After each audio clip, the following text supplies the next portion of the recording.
धर्म प्रेमी सज्जनों तथा आर्य बंधुओं, मैंने आप लोगों से निवेदन किया था, पहले इस वीडियो को सुनिए। कुरान में भरोसा करता क्योंकि कुरान में लिखा हुआ है वो गलत नहीं है। तलवार के दम पे कोई चीज नहीं लागू कराई जा सकती। प्यार मोहब्बत का धर्म है इस्लाम, इसलिए लोगों ने उसे एक्सेप्ट किया। अगर इस्लाम को कोई गलत साबित कर दे और इस्लाम में जो कुरान में लिखा उसको गलत साबित कर दे तो मैं उसकी गुलामी कर लूं। मैं कुरान में भरोसा करता क्योंकि कुरान में लिखा हुआ है वो गलत नहीं है। तलवार के दम पे कोई चीज नहीं लागू कराई जा सकती। प्यार मोहब्बत का धर्म है इस्लाम, इसलिए लोगों ने उसे एक्सेप्ट किया।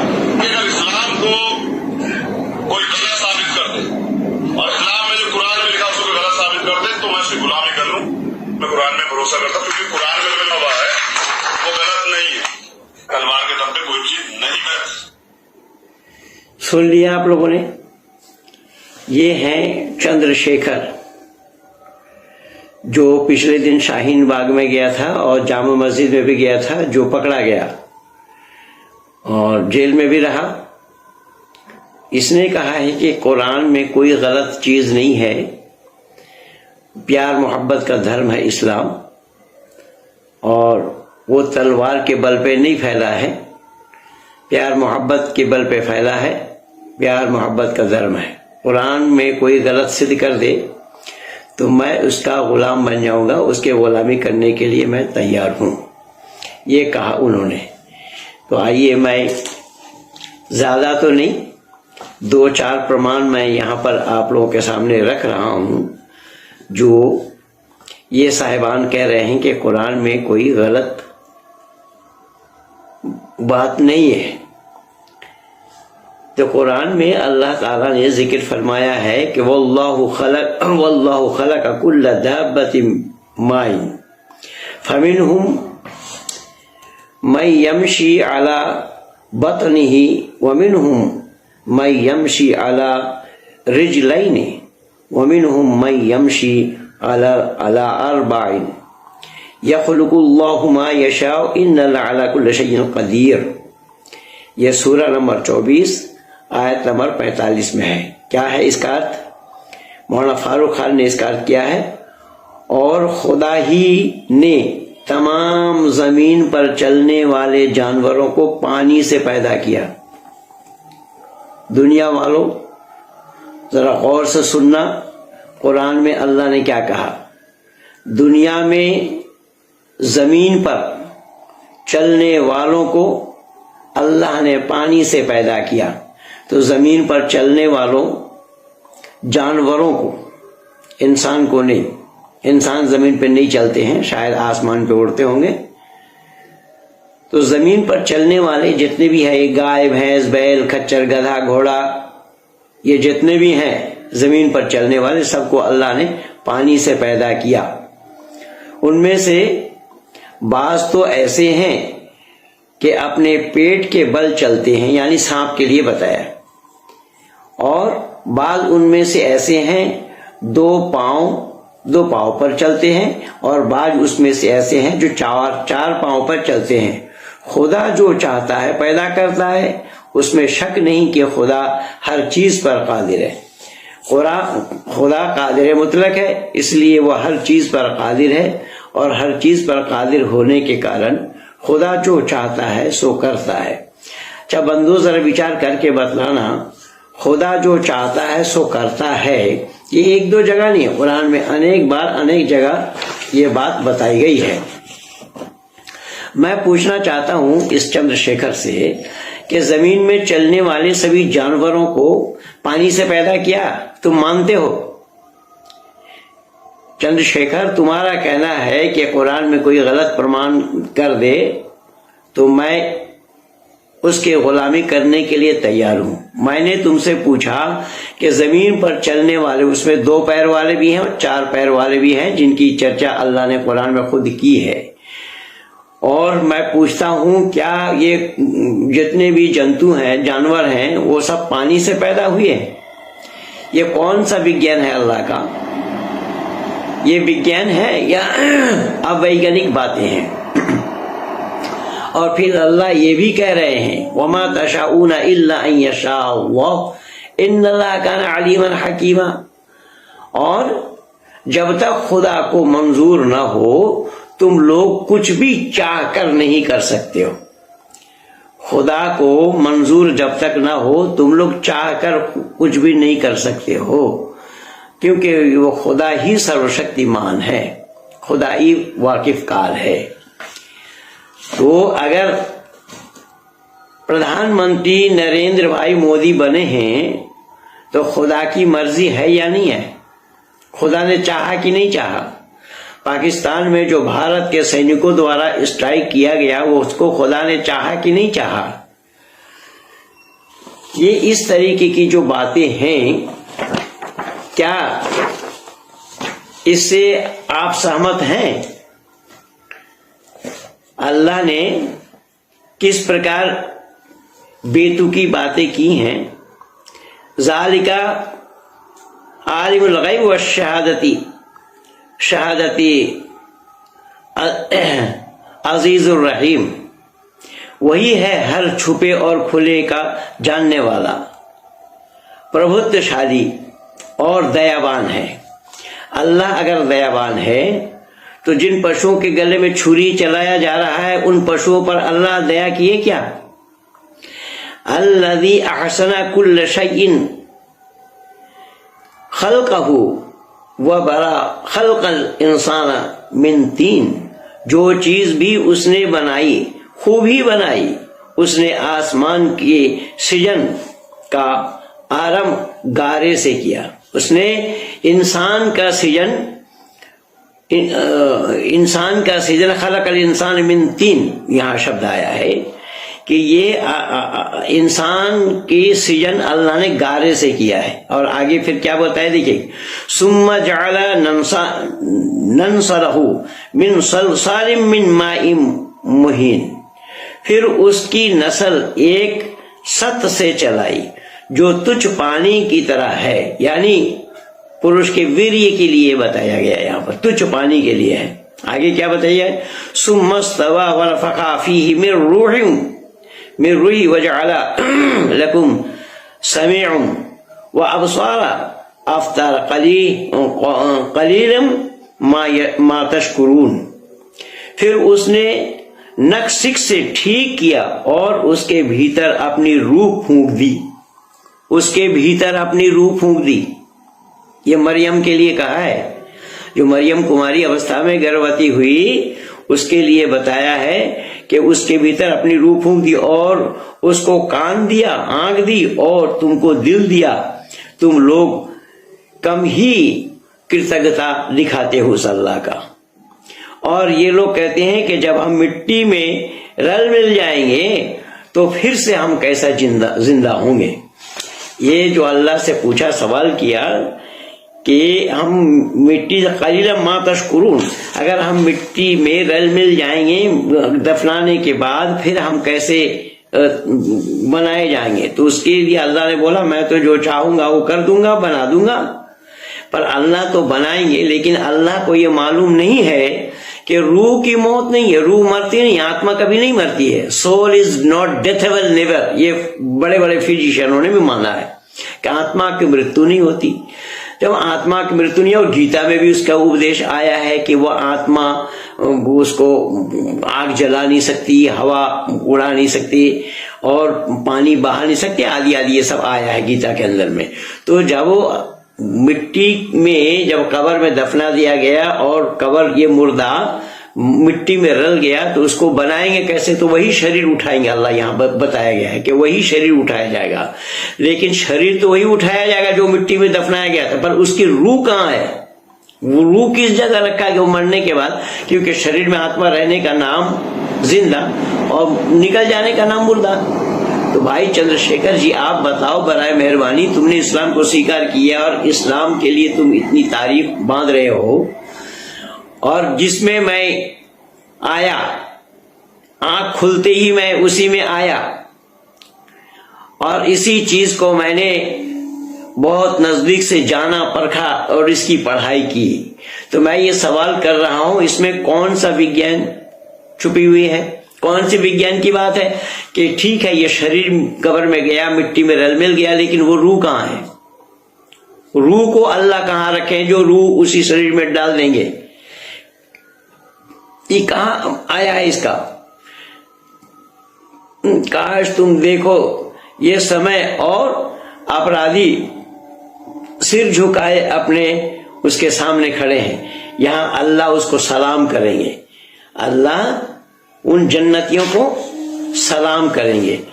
अल्लाह सलाम करे तो अल्लाह बड़ा होगा या जन्नती बड़ा होगा? और अल्लाह अगर सलाम करेंगे तो क्या अल्लाह शरीरधारी है? शरीरधारी होने के बगैर अल्लाह का सलाम करना किस तरीके से संभव होगा?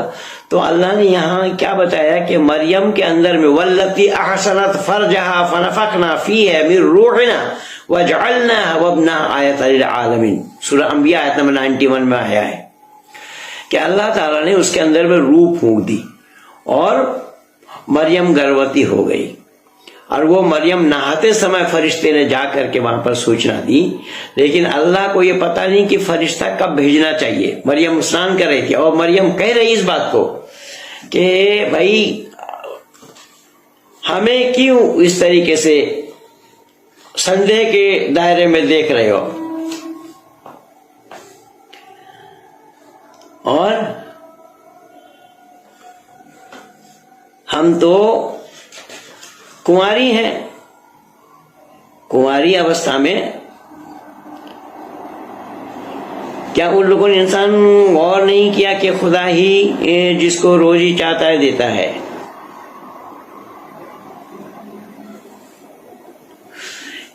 तो उस मरियम को अल्लाह ने कुंवारी अवस्था में संतान दे दी, और संतान तो दे दिया, और उसी बचपन में ही ईसा ने बोला। बचपन में बोल सकता है कोई? जन्म लेते ही बच्चा बोल सकता है? ये कुरान का यही विज्ञान है। चंद्रशेखर, तुमने पढ़ा है कुरान को? तुमने पढ़ करके देखा है कुरान को? केवल इतना ही नहीं, जिस कुरान में उसी ईसा के लिए कहा, बचपन में उससे बुलवाया क्या कि मेरी मां दोषी नहीं है, मेरी मां असती नहीं है, ये बुलवाने के लिए। और अल्लाह उसे खाना भेज रहे हैं।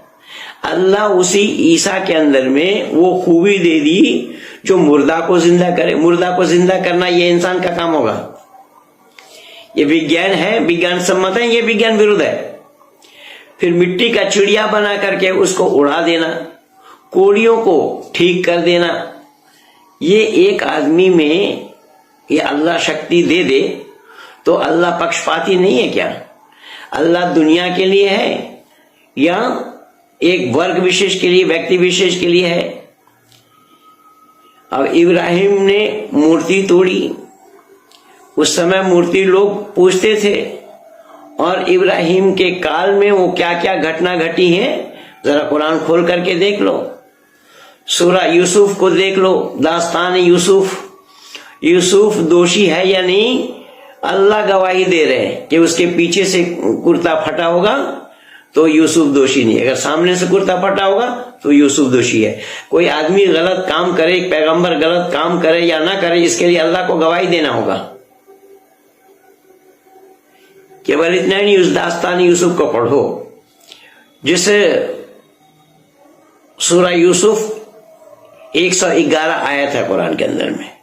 उस यूसुफ की घटना को पढ़ो, हजरत नूह की घटना को पढ़ो, जिन्होंने अल्लाह से दुआ मांगा, वक़ाल नूह रब्बी ला तज़र अलल अर्ज़ मिनल काफ़िरीन दय्यारा इन्नका इन तज़रहुम युज़िल्लु इबादक वला यलिदु इल्ला फ़ाजिरन कफ़्फ़ारा रब्बि इग़फ़िर ली वलिवालिदैहि वलिमन दख़ला बैती मुमिनन वलिलमुमिनीन वलमुमिनात वला तज़िदिज़ ज़ालिमीन इल्ला तबारा। जो अल्लाह से दुआ मांग रहे हैं कि अल्लाह दुनिया को फना कर दे, एक पैगंबर का काम है। अल्लाह उस दुआ को कबूल कर रहे हैं। अल्लाह अपनी तरफ से नहीं बता पा रहे इनकी फना होने की दुआ क्यों मांगना। मैं तो अगर चाहूं, अल्लाह जमीया, कुरान खुद कह रहा है, मैं अगर चाहूं बेदीनों को दीन में मिला सकते हो चंद मिनट में। अल्लाह को मना किसने किया था? हजरत लूत की घटना पढ़ो, लूत के काल में पुरुष पुरुषों से बदफेली करते थे, उसको अल्लाह ने रोका। और फिर जनरेशन कैसा पैदा हुआ उसको भी आगे जाकर के देखो, वहां पर बाइबल और कुरान दोनों ने बोला है किस तरीके से वो पैदा हुआ। अच्छा, हजरत मूसा की घटना देखो, जो नदी में डुबो दिया, ये रस्सी को सांप बना दिया। हजरत ईसा की घटना तो मैं अभी बताया हूं, आसमान से खाना भेजना और मुर्दों को जिंदा करना आदि आदि, ये सारा काम ये अल्लाह का पैगंबर से करवाना है। मिट्टी का परिंदा बना करके उड़वा देना, मरियम की कुंवारी अवस्था में बच्चे को जन्म देना, हजरत जकरिया बूढ़े हो गए, उनकी पत्नी बांझ है, उन बांझ के पत्नी से संतान बना देना, यह अल्लाह का काम है। अल्लाह को यह मालूम नहीं है, और शायद तुम चंद्रशेखर को भी मालूम नहीं है कि बांझ किसको कहा गया है। बांझ उनको कहा जाता है कि जो महिला संतान जन्म देने में असमर्थ है, उनका नाम ही बांझ है। और वो बांझ अगर संतान दे दे तो बांझ की सार्थकता कहाँ है। और ये पैगंबर जकरिया के लिए ये सारा काम अल्लाह ने कराया है। तो कुरान में इस तरीके से तमाम गप्पे भरे हैं। या अय्युहन नबी हर्रिज़िल मोमिनीन अलल क़िताल इन यकुम मिनकुम, तुमने बोला कि वो मार काट की लूटो पीटो की बातें नहीं है। सूरह अनफाल आयत नंबर 65 देखो, सूरह तौबा आयत नंबर 14 देखो, आयत नंबर 5 देखो, 29 देखो, 39 देखो, सूरह तौबा पूरा देखो, सूरह बकरा देखो। वक़ातिलूहुम हत्ता ला तकुना फितनतुन व यकूना अद-दीनु लिल्लाह। अगर तुम्हें विश्वास नहीं है, तुम्हें यकीन नहीं है ये कुरान में हो सकता है, तो तुम इतना इस्लाम जगत के आलिमों से पूछो चंद्रशेखर कि हजरत मोहम्मद साहब के दांत क्यों और कैसे टूटे थे। युद्ध करने के लिए गए थे, लड़ने के लिए गए थे तब टूटे, या घर बैठे बैठे टूटे, यही पूछ लो, इसी का ही पता कर लो। तो कुरान भरा पड़ा है।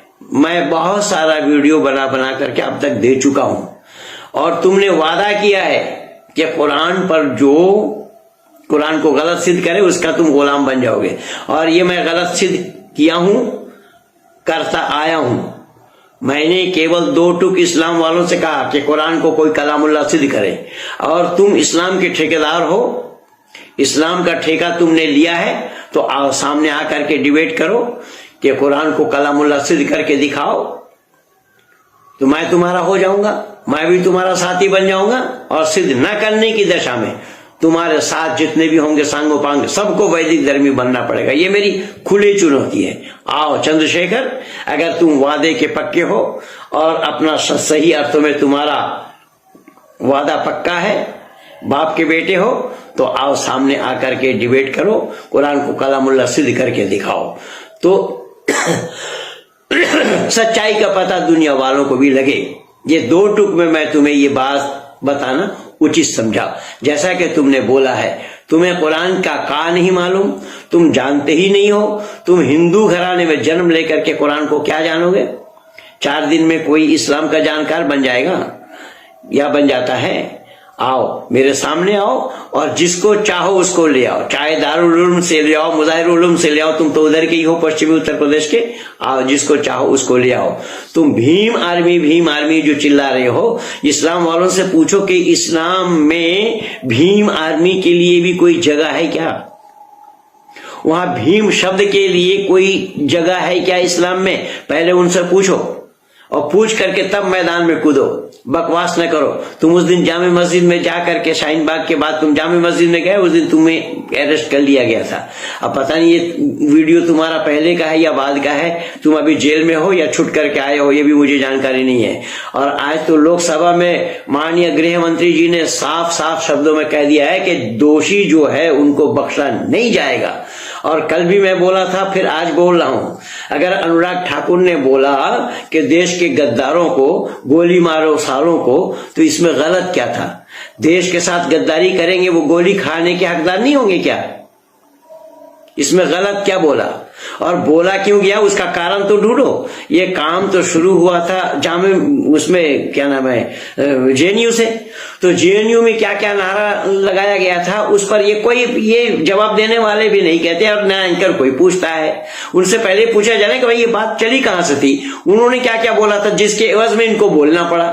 चाहे वो अनुराग ठाकुर बोले, प्रवेश वर्मा बोले, या XYZ कोई और बोले, इन लोगों को कहना क्यों पड़ा भाई कारण का तो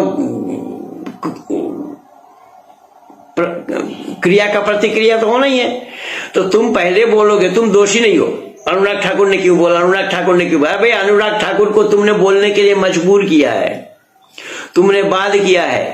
कपिल मिश्रा को बोलने के लिए तुमने बाध्य किया है, इसलिए बोला।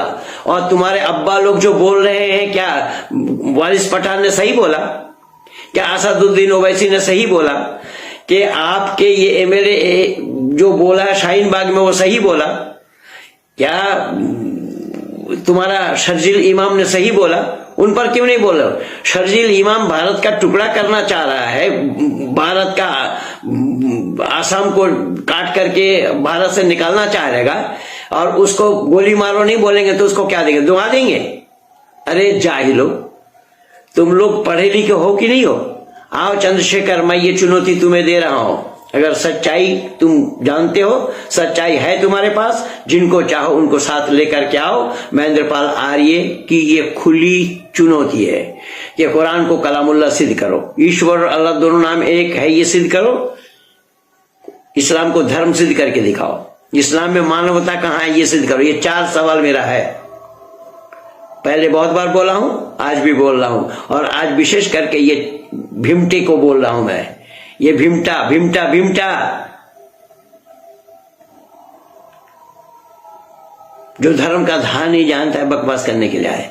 इसलिए आओ सामने आकर के डिबेट करो, फिर सच्चाई का पता लगेगा। इन्हीं शब्दों के साथ आप सभी लोगों को बहुत बहुत धन्यवाद। मैं फेसबुक में जुड़ नहीं पाया, लेकिन ये वीडियो मैं किसी और जगह में बनाया, वो आप लोगों का भी शेयर करता हूं। इन्हीं